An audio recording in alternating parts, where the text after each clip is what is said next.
In today's digital age, having a website for your business is crucial to your success. But simply having a website isn't enough. You need people to find it, and that's where SEO comes in. SEO, or search engine optimization, is the process of optimizing your website to rank higher in search engine results pages. When someone searches for something online, they type in a keyword or phrase. The search engine then displays a list of websites that are relevant to that search. But how does the search engine decide which websites to display first? That's where SEO comes in.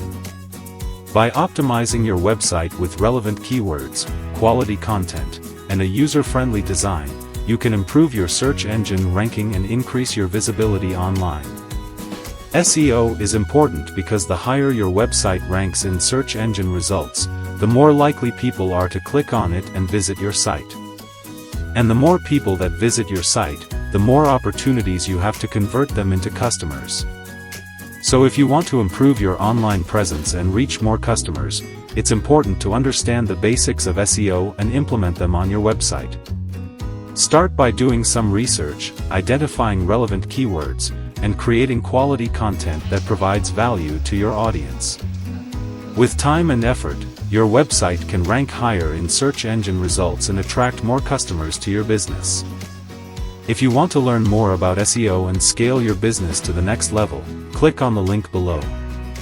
You will learn the secret of SEO and how to beat search engine algorithm for your advantage. You will be exposed to secrets of SEO you can't find on YouTube or anywhere else, secrets experts like Neil Patel and others are using that they don't share. Remember to subscribe to our channel. Click on the subscribe button. Kindly like, share and comment what you'd like to learn about SEO. Have a nice day.